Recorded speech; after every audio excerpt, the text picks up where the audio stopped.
The MLB Gambling Podcast on the Sports Gambling Podcast Network is brought to you by Arctic Fantasy. Get up to $1,000 deposit match with Arctic Fantasy with the promo code MLB SGPN. And welcome, everybody, to the MLB Gambling Podcast here on the Sports Gambling Podcast Network. It is currently Thursday evening, July 3rd, around 6 p.m. Eastern Time. Here to break down the July 4th games taking place tomorrow. I'm your host of Reichel, joined by Lonte Smith. Together, we're going to break down the games for Friday. Lonte, how's it going with you? Not too much baseball action. We had a couple of games, nothing too extreme. Rockies won a game. Congratulations. But besides that, saw the Marlins win 4-1. Any overall thoughts for the last day or so? How's it going? Yeah, man, crazy Yankees-Toronto game last night. That was really crazy. Yankees stormed back only to lose in heartbreaking fashion, as only the Yankees can do. Mm-hmm. But outside of that, man, it's been pretty good. Pittsburgh staying hot. Miami staying hot. So a lot of hot teams in the MLB. Some good action going forward into the weekend. So I'm looking forward to it. Got the Subway Series. Yep, got a Subway Series, even though both teams are not playing well. The Mets did win yesterday, so that's a step in the right direction, I guess. But I should say they split the doubleheader, which is still better than nothing. But the Yankees have been struggling, no longer in sole possession of first place. I believe they are tied with Toronto and only half a game ahead of Tampa. So the Yankees keep struggling. We'll see what happens in the Friday game. Before we get into any of the actual games on the slate, a reminder that you can check out the podcast for the network, regardless of show. You can find the MLB show, the NBA show, WNBA show, tennis show, etc., all on the SGPN feed on Spotify or Apple. Also, check out the app, the SGPN app, free to download for all the picks and podcasts from the network in one easy location. So once again, all free. Check out the podcast, listen to them for everything on the network for free by going to the SGPN feed, subscribing, wherever you do get your podcast. Moving on, though, to the actual games on the card for July 4th, starting off with a morning game, actually. 11 a.m., you have the Red Sox taking on the Nationals. You have Giolito against Soroka. For the money line here, Boston on the road, minus 120. The Nationals are about even money, and the over-under is set at 8.5. Both pitchers not very good. Giolito has an ERA below 4 now, though. He has been a lot better on the road, 2.15 ERA. Been good lately, though. He has allowed only 2 earned in his last 4 starts combined. Problem is Boston really can't hit, and that has been an issue for the last couple weeks. Soroka, though, 4.7 ERA. Better at home, though, 3.91 ERA. Been good lately, though. He allowed 1 run on 2 hits in his last start, but the Nationals have lost 4 straight starts that he's made. I'll ask you, for starters, do you think Boston should be favored in this game? I do, man. I do think Boston should be favored. Washington is, feisty, but I mean, Giolito's been in good form, 4 straight quality starts, 2 earned, allowed in that span. So he's been really good on the road, 2 earned or less in 4 straight. Like I said, Washington is just kind of like above water, 500. I prefer Giolito over Soroka. He's got a low hit rate, though, so that will be something that is kind of, I guess, telling for what we're going to see from the Boston offense. But I do think both teams can be able to score here. I do love the over. That's probably my favorite play. Washington's over in 8 of the last 10. They've allowed 6+ runs in five times in the last 10 games. The bullpen's still an issue. And Boston's over in 6 of the last 10. They're hitting about 275 last 10, 5.5 runs per 9. So I do think we see runs. I think the price is about right. I would only take Boston. A little buy low spot for Boston. Yeah, I think I'll go with Boston as well.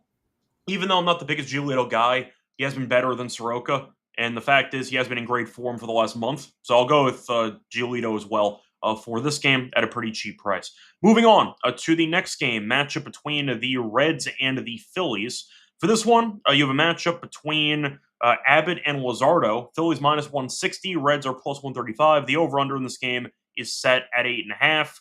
First glance, 8.5 feels pretty high. I know Luzardo was off to a great start this season. Then he kind of struggled, but he has been better lately. He has allowed less than 3 runs in 3 of his last 4 starts. He's allowed 2 earned in his last 2 starts combined. As for Abbott, he's been great. 7-1, 1.79 ERA.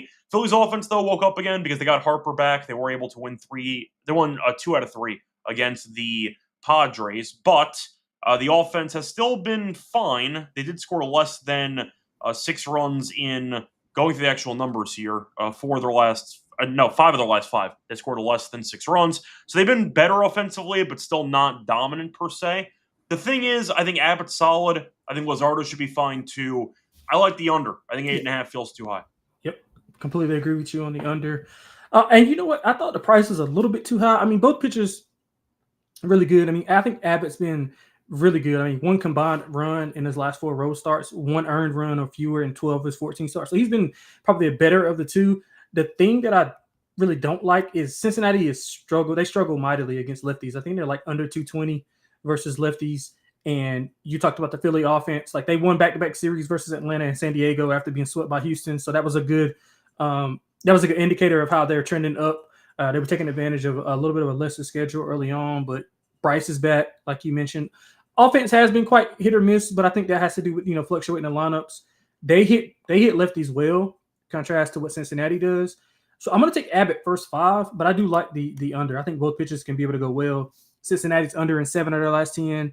Philly's under in 8 of their last 10. So I think we see somewhat of a pitcher's duel, maybe like a 3-2 type of game. But I'm willing to take a chance on the first 5 with Abbott. Yeah, I think I agree with you. It does feel a bit high at 160. I get it, but I think I'd rather go with the under instead. I'll back both pitchers to do their part for this game. Yep. Moving on to the Cardinals taking on the Cubs. You have Mikolas against Rhea. You have Cubs minus 155. You have the Cardinals at plus 130. Over-under in this game is set at 10.5. So since it is in Wrigley with a wind of, or I should say a total of 10.5, I imagine the wind should be pretty heavy blowing out for this game, which could be problematic as both pitchers pitch to contact. So you might see a decent amount of, once again, home runs in this matchup. Wind is blowing out from, I'd say, right to left at about 8 miles per hour. So not dead center where it's going to impact everything, but for the righty hitter, it should be a pretty solid home run day. For this matchup, though, look, the Cubs are the better team. Do I want to lay 155 with Rhea? Not really, but I don't know if I have a choice. I mean, Rhea's been fine. He has given up less than 3 earned in 2 of the last 3. Got shelled against the Mariners. That was a crazy win game there, so that can be excused. As for Mikolas, we know this season he's been up and down. Basically the same home and road. Was not good last start. 4 innings, 6 runs against the Guardians. I might actually go over in this game. Yeah. I don't feel great about it, but you have 2 contact pitchers with the wind blowing out in Wrigley. I can see runs here. I'll go over, but I'm probably going to pass on the game entirely. Yeah, I like the over. I'll be betting the over. I mean, you talked about it with the contact of both these pitchers, and if you look at Rhea, 15 earned runs in his last 3 home starts. He's not striking guys out. He's got 4 Ks or less in 5 of his last 6. Contrast that to Mikolas. He was up and down in June after being really good for like 2 months. His hit rate is sky high. If you just look at just from the last 3 months, he's got 34 hits in June, 23 hits in May, 25 hits in April. So you can tell that his hit rate is kind of fluctuating month by month. He's not been good on the road lately, especially compared to early in the year. So I think Chicago's offense obviously could take advantage of that. And I mean, St. Louis offense, they've been pretty good. They're scoreless in the last 27 innings. Yeah, they didn't score in the entire Pirate series. Yeah, coming off of scoring 21 in the series prior. So, I mean, just a contrast of styles there. They actually split a 4-game set with St. Louis. St. Louis did with them back in, I think, last week, if I'm not mistaken. And 2 of those games did go over. One of the unders, Chicago scored 8 runs and got nothing from St. Louis. So I think that's kind of an outlier performance. So I like the over here. Both teams have hitting the ball well. The pitchers, you talked about the contact rate. Chicago is over in 6 of the last 10. 7 of the last 10 meetings between these two have went over. So I think it's a good price to go over this number. I think Chicago is a good parlay piece. Probably don't want to lay 155 with Rhea, but I think that's a good parlay piece for another, 160 to 165 type of favorite. Yeah, I think I agree with you for this matchup.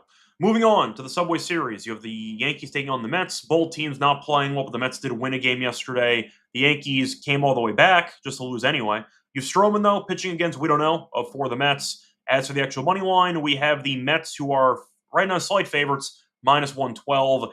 I see rumors it might be Blackburn tomorrow. I'm not sure if that's actually accurate or not. ESPN has nobody listed right now, but I think it would. No, he's actually on the injured list. So I saw Blackburn. He's not going to be. Too. Yeah, Blackburn's on the injured list, so we'll see who ends up starting instead.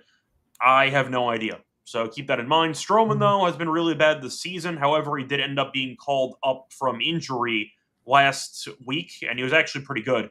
5 innings, 1 run against the A's. So we'll see if he can look sharp once again. For the over-under in this game, I see the total being set at about 9. We don't know who's pitching. for the Mets, and Stroman was really bad in the minors, had a random good start against the A's. Do you think he pitches well again? Do you think the over's the move? What do you like in this game? Yeah, I love the over. I handicapped Blackburn as well, so that's kind of odd. It had him on the board earlier this morning, so that's kind of weird. But I mean, despite that, I still think that both offenses will be able to hit the ball. I mean, the Yankees 4-6 at last 10, 3 straight losses. They've allowed 28 runs in that stretch. The bullpen has been horrible, ERA of over 6 in the last 10.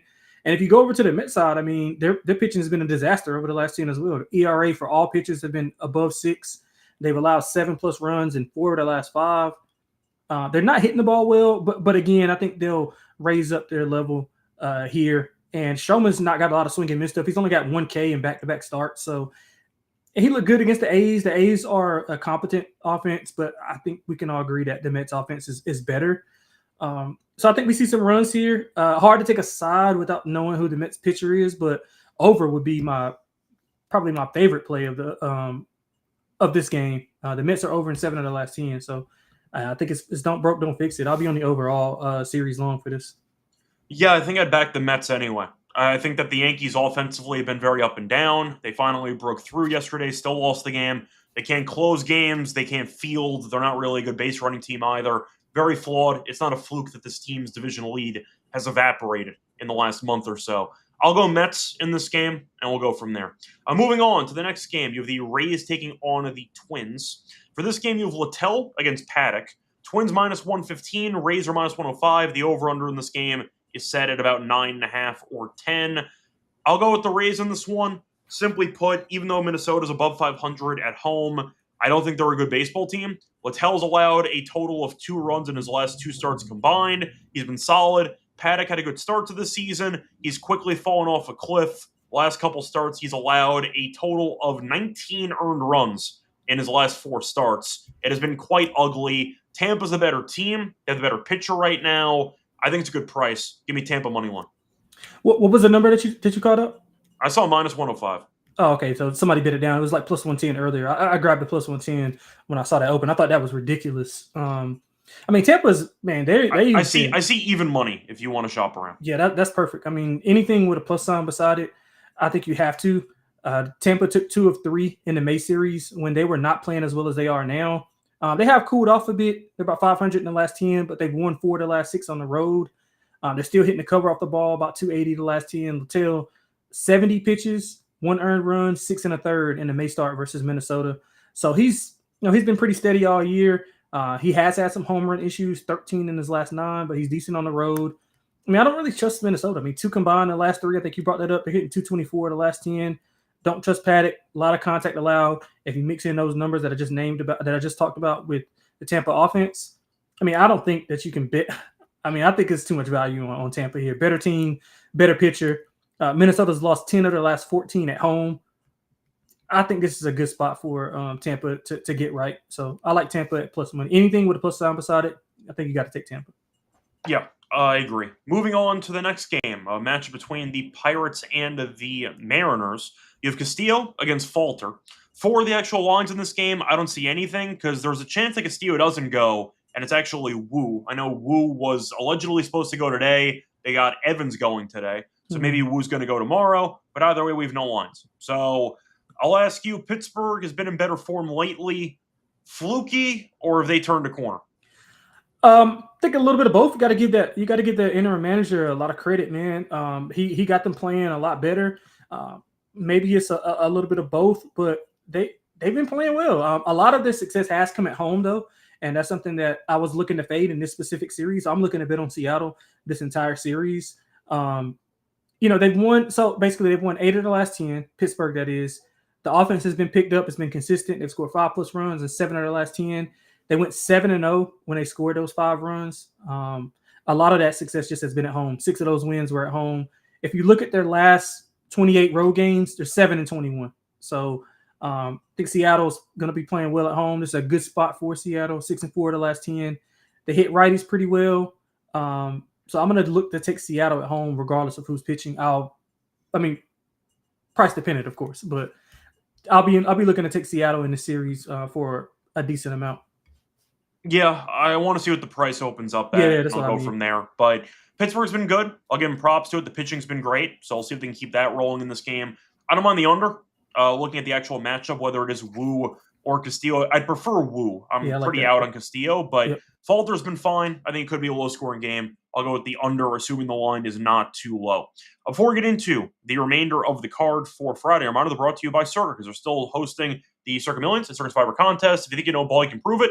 You can enter the football contest with $21 million in guaranteed prizes. No rake. If the entries go above the guarantee, all extra money will go to the prize pool. Circa Million, you pick 5 teams ATS each week, or go for the ultimate sweat with Circa Survivor. Also, you can enter the Circa Grandissimo for a $100,000 entry fee Survivor contest. You must register in person at Circa Sportsbook in Nevada. Great excuse to go. Sign up in Vegas and play from anywhere with the help of SGPN's official proxy. Go to footballcontest.com. Use the code SGP to get a $50 off your proxy fees. We're also brought to you by MyBookie, because they're available in a ton of locations. Use them to bet on baseball, WNBA, golf, tennis, of course, football futures. Also use it with crypto to get fast payouts and easy deposits. When you sign up, though, use the code SGPN to get a 100% match up to 1K. Terms and conditions. MyBookie, the G promo code SGPN.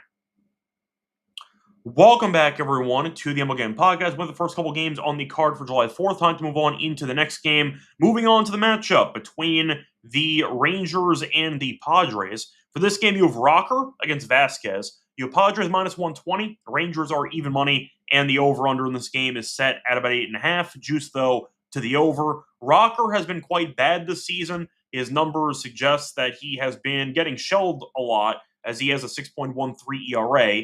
But a lot of those bad numbers were very front-loaded because he's been good lately. The last 3 starts, he has gone 16 and a third innings pitched, and he has allowed 16 and a third innings pitched, allowed 4 earned runs during that span. He's been good.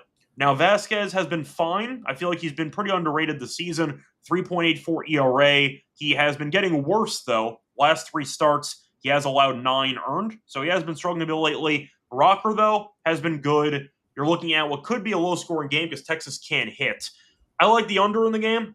I think 8.5 juiced to the over feels very, very generous towards the under, especially in Petco. Give me the under in this game. I think Vasquez can go okay against a pretty bad offense at home. I think Rocker could go okay as well. But I see the total at, once again, 8.5, and I can get the under at even money.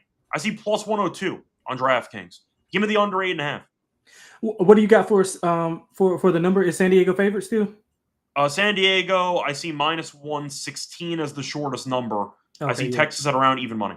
Yeah, okay, yeah. I like San Diego here. I know that Rocker's been a little bit better, and you went over those numbers. And the offense of Texas has actually been really good over the last handful of games. They scored 6+ runs and 6 of the last 8. Now, is that's not what they are. I think they're somewhere in the middle. I don't think they're as bad as what they showed early on in the season. I don't think they're this good. Somewhere in the middle. And I think Vasquez is the better pitcher. He's had some length issues in June, but he's been pretty steady. We're getting a better pitcher at home. I know San Diego's offense has kind of been up and down, but they played Philadelphia and Cincinnati fairly even. They just can't hit the ball. And I think they hit the ball better at home. Rocker's allowed 5+ runs in 3 of his last 5 on the road. So I think he struggles here, and I think San Diego can get a win. I think San Diego's a little bit too short. I would make this about 125-ish. So I think we're getting a better pitcher, better at home, better team right now. So I'm going to take San Diego. Yeah, I think for this game, I'll go San Diego as well, just not trusting Texas on the road, but I think I prefer the under in this game.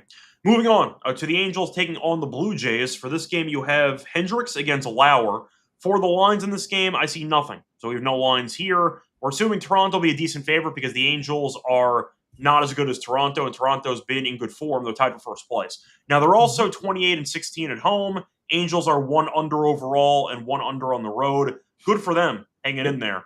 Lauer, though, has been good. 4-1, 2.6 ERA. As for Hendricks, 5-6, 4.66 ERA. Been worse on the road, 5.44 ERA. Been better lately, but Toronto at home has been quite dangerous, and I do think they're going to end up torching him in this game. Give me Toronto minus 1.5. I like over. All 3 matchups this year went over. If you go by total, totals around like if you average out the totals, it was about 8.5. I think one was 8.5, one was 9.5, the other was 9. In those games, 13, 9, and 11. So both teams over in 7 of the last 10. Toronto's been really good at home. You talked about it. They're hitting about 270. in their last 10. Hendricks, he's been pretty good, 3 or less in 4 straight. He pitched really well versus Houston and the Yankees, and that was pretty good. The Angels, we talked about them. I think we talked about them a couple of times where they go on these streaks where they hit the ball really well, and then they go on these streaks where they can't hit anything. And right now, they're on one of those good streaks. They're hitting about 260, 6.2 runs per 9. So I think that they can go well here. They did take 2 of 3 at home against Toronto in May, but Toronto's a different team right now. So I'm probably going to look at something like Angels first 5, but I like the over. I think the number, if it's around like 8.5, 9, I think that's a little bit too short. Yeah, I can get behind that too. Moving on to the next game, going to look at the Tigers taking on the Guardians. For this one, you have undecided against Ciccone, so I don't see any lines because we don't know who's pitching. For Detroit, I don't have much to add here. I think Detroit's the better team. Ciccone, though, has been better recently, and you're looking at his numbers. He has allowed, he was not great last start against the Cardinals, but the last month, 26 and 2/3 innings, a 2.7 ERA. I don't have much detail because I know he's pitching for Detroit, but under question mark because I don't really like Cleveland's offense, but I'll go under in the game. Yeah, I like the under as well. You know what? I wanted to back Detroit here, but Cleveland's had their number recently. They've won 7 out of the last 10. They're 3-1 in the series this year in May. That was in Detroit. But I just can't trust them right now. I mean, 2 runs or fewer in 4 of the last 6 games. The pitching has been just not good. Hitting hasn't been good. So I would look at first 5 and full game under. Don't really know if I can trust them at home, but I may look their way if they got a nice plus price bomb. But that's just it's going to have to be like plus. I'm going to have to get like plus 130, 140-ish to get there. I'm not sure if we're going to even get that because I do think Ciccone will be better than whoever Detroit uses for this game. Cleveland has not been great, but they can pitch, so it's kind of why I'm going with the under for this. But yeah, I like the under. It's not really a strong opinion until I know what the lines are. Yeah. I like the under. Yeah. Moving on to Milwaukee as they take on Miami. For this game, you have Priester against Alcantara. For the lines in this game, I see Milwaukee being favored minus 120. I see Alcantara at about plus 102, give or take. For the over-under, I see 8 or 8.5. I like Milwaukee in this game. Alcantara had a decent run for about, 2-3 starts. Has not been going well recently. I got shelled by Arizona last start, 6 innings, 10 hits, 7 runs. I think Milwaukee's the better team. They've been playing better recently. They can move the lineup because they have a lot of depth in the lineup. Not a lot of power, but they can definitely get guys on base. And Alcantara still is not great at holding runners. So I can see them running a lot in this game. Give me Milwaukee. I think minus 120. I understand Miami has been in better form lately, but I think Milwaukee's the better team. Give me the better team at a pretty cheap price. Completely agree. I think Milwaukee is a little short here. Alcantara, he was having a good June. He just got blasted by Arizona. You rattled off the numbers. He has been better at home lately, 3 or less in 3 straight games at home. Miami's offense has been on fire. They average almost 7 runs in 8 of their last 10. And, they won 8 of their last 10 as well. But, Milwaukee's offense traveled. They got one of the best road offenses in the league. They're hitting about 290 the last 10, 6.4 runs per 9. Priester's he was dominant in June, 1.98 ERA, 2 or less in 4 of his last 5 on the road.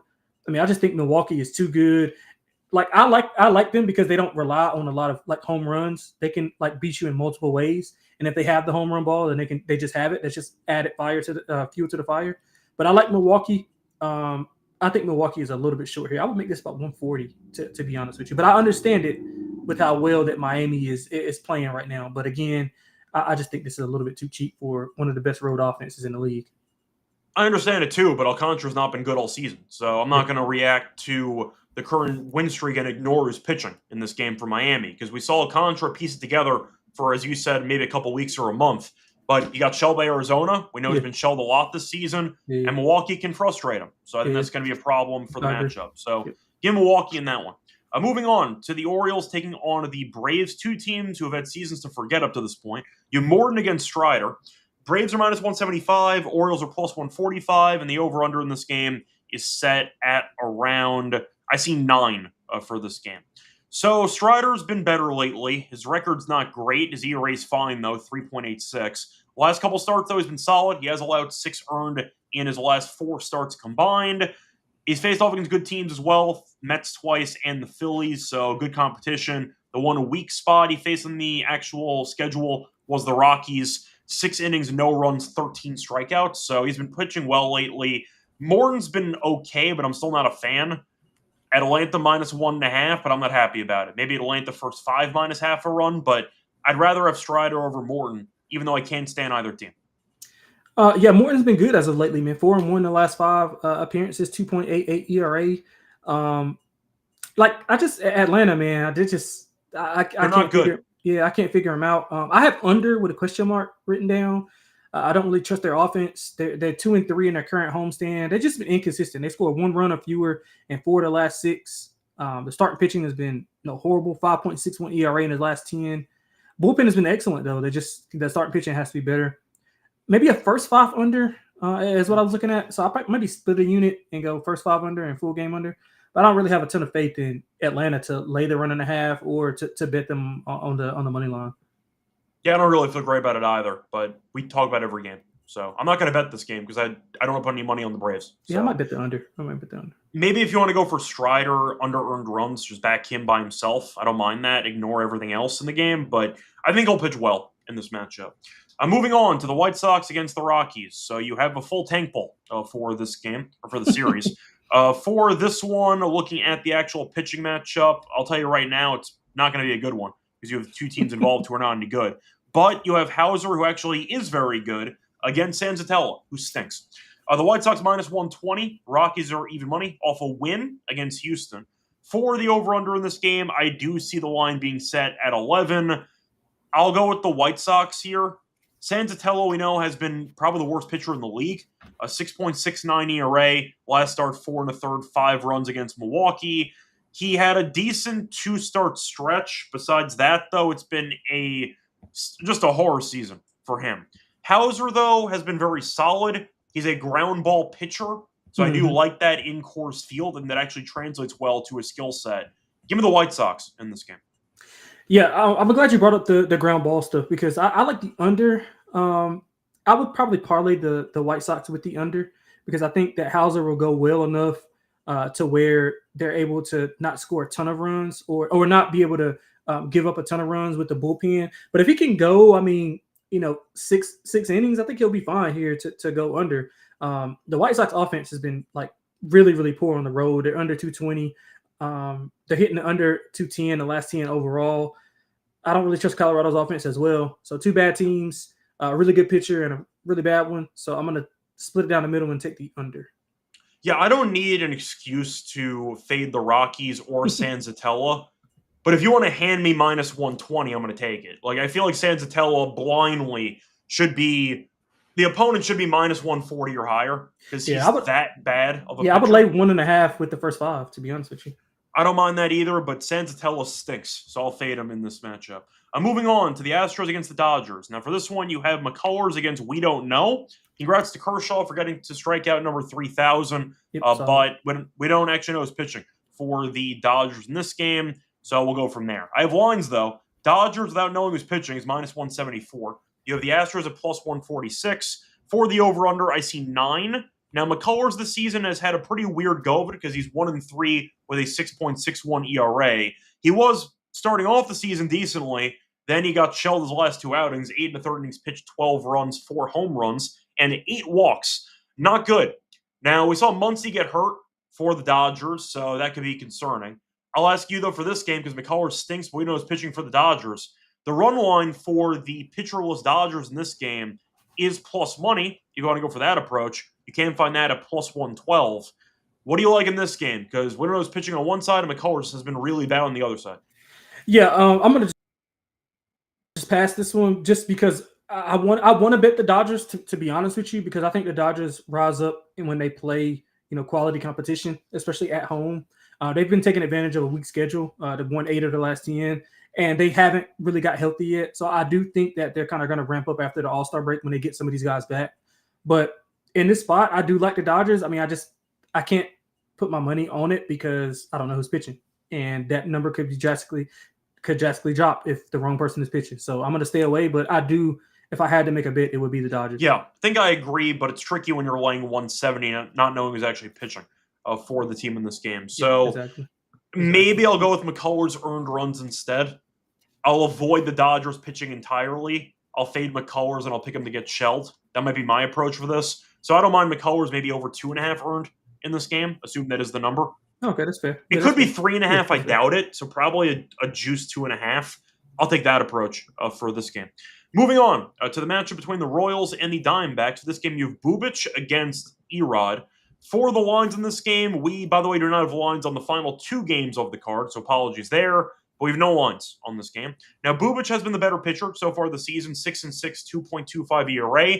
Great on the road, 1.88 ERA on the road. He has allowed a total of 4 earned in his last 2 starts combined, but he gets no run support because he's on the Royals. So for this matchup, Erod's been horrible all season, a 5.13 ERA. He's been better at home slightly. He has been good lately, though. Last 3 starts, he's allowed 2 earned runs combined. To go even further, he's allowed less than 3 earned in 5 straight.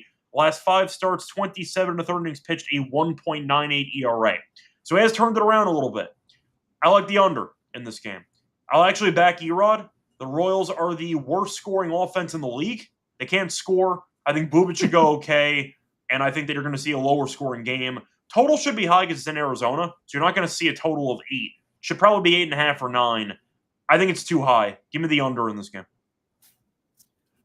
Yeah, I struggle with this one just because Arizona, the offense is the best part of their game. Carroll got hurt. They've scored 36. Oh, yeah, I forgot about that. They've scored 36 runs in the last 6 games. They hit the ball pretty well, but their bullpen is horrible. And I know Kansas City can't hit the ball. 2 runs or less in 7 out of the last 10. So I was kind of conflicted here. I probably would take a shot on Kansas City in the first 5. It's just hard to trust that bullpen of Arizona. But again, I don't really trust the bats of Kansas City to take advantage. So you see how I'm split here. So I would probably just take Kansas City first 5. And I mean, I don't hate Erod. He's had a good June. 2 or less in every start this June, but like I said, I don't really. I'm kind of conflicted. I don't really trust Kansas City's offense, and I don't really trust Arizona's pitching. But something has to give. So you can go Erod on the runs if you want to do that instead. Yeah, that too. I probably just throw a dart and put it on Kansas City first 5, hoping we can get like a 1-2. Right. Moving on to the last game, once again, no lines. Giants against the A's. For this one, you have Verlander pitching for the Giants, and you also have Sears pitching for the A's. Not the best pitching matchup, but Sears was actually good against the Yankees last time out. 5 2/3, 2 hits, and no runs. So we'll see how he looks in this one. However, I will point out an ERA of 6.68 at home. Like Severino, I'm sure he hates the home ballpark. For Verlander, 0-5, no wins this entire season. 4.26 ERA, better on the road though, 3.58 ERA. Good last start though, 6 innings, 1 run against the White Sox, but the Giants have been really bad whenever he pitches. They've lost 3 straight that he's pitched in. And if you want to go back even further, they've actually lost 8 of the last 10 starts that Verlander has made. I don't know who's going to be favored in this game. I'm assuming Giants slightly, but I'll take the A's at home. Verlander has been really bad when it comes to striking people out this season. A lot of contact, not much distance. Sears was good last start.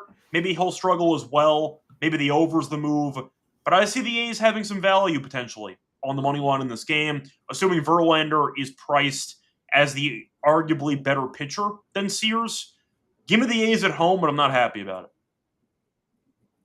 Yeah, I like the A's as well. They're home after a 3-series road trip. They placed pretty good teams. Detroit, the Yankees, and Tampa. They went 4-5, which is better than what some would expect. And they didn't even hit the ball well. And Verlander, he's still winless. Only pitcher with 10 starts with 0 wins. Like you said, he talked about him. San Francisco is just inconsistent, not in good form as of late. They swept 3 games. Swept the 3-game set in May. 2 of the 3 were competitive against the A's. So I think the A's might have their number. Sears has been okay. He's coming off 5 2/3 scoreless at the Yankees, which is really impressive. But the issue is why I'm not stronger on it. He's not been sharp at home. 18 earned in his last 4 at home. So I trust the offense to kind of get there. So maybe I'm looking at an A's. I think Verlander gets shelled personally. If anything. So. Yeah, so I'm going. Yeah, maybe a first 5. Yeah, it could be an option. Verlander and Sears might get shelled together. So I don't mind an over in this game, but Verlander's lack of length could be concerning in this matchup. Maybe an under outs for this game because they might pull him if he gets into trouble. So we'll see. But I see a high-scoring game. It's going to wrap it up, though, for the actual slate for July 4th. Time to move on into the lock and dog picks. One of that, the reminder, they're brought to you by Rick Fantasy because they're doing Best Ball Mania again all summer long, and you could also win $15 million in prizes, including $2 million for first place, and no waiver wires, no arguments about trades. Best Ball is the best way to play fantasy football. And a reminder, you can also use Underdog for Pick'em. When you sign up, though, for your new account, use the code MLB SGPN. You get a special pick and different times that offer up to $1K in bonus cash. On fantasy promo code MLB SGPN. We're also brought to you by Rhythm because they just dropped a new feature called Power Trends, which is changing the way that you can bet because they are addictive patterns, which can help you use Rhythm's models to help you consistently win with a high ROI. Power Trends are updated every day. They're exclusive to Rhythm. No ties, no noise, just clean that data by picks. Download the app, check out Power Trends, start betting smarter, and also try it for free for a week with a 7-day free trial for Sports Gambling Podcast Rhythm to get your 7-day free trial. Sports Gambling Podcast Rhythm to get your 7-day free trial. Welcome back, everyone, to the MLB Gambling Podcast. Finished going through the games for July 4th. Time to move on into the lock and dog picks. Lonte, I'll let you go first. What's going to be your lock and dog for the show? Yeah, so for the lock, let's take San Diego. I talked about it earlier. I think Rocker's he's been better as of late, but if you look at his road numbers, not as good. 5+ earned runs in 3 of his last 5. I do think San Diego, offensively, they haven't been good. I think this is a good spot for their offense to kind of wake up at home. Vasquez is pretty steady. I think he's a better pitcher than Rocker. I'm going to take San Diego at the short number, minus like 120-ish at home for the lock. For the dog, I'm going to take Tampa. Find it even money. It's out there. Just find it. I mean, just price-wise, it just doesn't make a ton of sense to me. Littell's the better pitcher. Paddock's not been good. 19 earned in his last 4. A lot of contact allowed. He is better at home. But again, the way Tampa Bay's offense is going, I don't really trust them to get it done. I mean, I don't really trust Paddock against Tampa's offense. They got familiarity with each other. So I think Tampa is a good side here. So I'm going to take Tampa at even money, anything above even money. So that's the dog. I thought about going for potentially the Rays as well as my dog, but I'm going to have to pivot to something else. So for the lock, I might actually just go for it. Give me the White Sox first 5, money line with Hauser pitching. Okay. I think Hauser's in a good spot, ground ball pitcher. I think he can somewhat neutralize the effects of Courts to some degree. Santella, though, stinks. White Sox are minus 120 for the full game. You probably could find a good price on the first 5. I'll take that. I think there's a couple ways to get there. Either you see Hauser pitch well, or Santella gets shelled. A couple ways to cash, though. Give me the White Sox first 5 money line as my lock. For my dog, thought about Tampa. Now I'm not going to do Tampa. So I got to figure out what I want to go with instead. I'm going to go with a run line play. I'm going to fade one of the hottest teams in the league, but I do think the Brewers are in a good spot here. Give me the Brewers minus 1.5 at plus 140. Great price. Priester's been surprisingly okay so far this season. Alcantara's been a mess for the most part. Milwaukee's been hitting well. We know Miami has been playing better lately, but I like getting a good price with the better team on the road with 9 guaranteed at bats. Give me Milwaukee minus 1.5 at plus 140 as my dog for the show. Now, Lonte, time for the home run picks. What do you like for your home run choice for the Friday card? Yeah, so I'm going to go with that with the Cubs game because I think that there's an opportunity for a lot of runs to be scored. Let's go with I was going to go with Nico, but that's a little bit. Yeah, let's go with Nico Horner to hit a home run tomorrow. He was hitless in his last 2 starts, so he's 0 of 6. But before that, he had a hit in 2, 4, 6, in 8 straight. He's got a home run in 3 of his last. Didn't he 9. have like 0 so before this recent run that he's on? Yeah, I think so. Yeah, but he's been on fire as of lately, and I do think with the contact that Mikolas allows, I think he'll be able to. I think we'll see a lot of home runs. You talked about the wind as well, so I think that's in our favor. So let's go Nico Horner to hit a. Yeah. So for mine, I'm just quickly checking Verlander's home run numbers. He still does not give up a ton of home runs. Gives up some, but I don't know if that's enough for me to actually consider taking. Thought about going with Rooker, just because of the fact that it's going to be in a hitter-friendly ballpark, etc. But let me just see how the Giants have done against Sears in the past. I mean, Flores has one, Ramos has one. I do like Ramos. I think Ramos is a pretty good player. He actually has been kind of cold lately, though, so I don't know if I want to back him in this one. Sorry, let me just quickly see if I could find anybody else I'm willing to target. Worst case is I'll actually swallow the bullet and I'll go with Rooker, but I want to see if there's anybody else. The Cardinals-Cubs game should be crazy, but the odds are going to be atrocious for home runs in that game, so I really just can't give that out. You know what? Do I think Hendricks gets shelled because he's been good lately? He's allowed a home run 3 the last 4. That could be an option as well. So let me just quickly check Toronto, and then I'll just move on from that. All right, so nobody on Toronto's been good against him, basically. Give me Rooker for a home run here. I think Verlander's going to struggle in this environment. I do think Rooker can take him yard, and I do think it's a good spot for him. Give me Brent Rooker as my home run choice for the Friday card. It's going to wrap it up, though. Lonte, anything else you want to add? Not much, man. I know we'll be back for tomorrow. So, but happy 4th of July to everybody who's listening now, who won't be listening tomorrow. So, yeah, hope everybody. Yes, happy holidays to everyone. I do want to point out, by the way, I will be back tomorrow with you. So, looking forward to it. So, once again, if you are going to be checking out the podcast for July 4th, normal time, that's fine with you. I don't know if you have any plans for July 4th. No, we should be good. We should be good. That's fine. So we'll be back to the 5 p.m. time for the actual podcast. We'll be doing the prop show as well in the morning, so check that out. Anyway, until next time, find me on Twitter, Rage Radio. Find him on Twitter at XXLonteXX. So once again, XXLonteXX on Twitter, as you can see on the crawl down below. Till next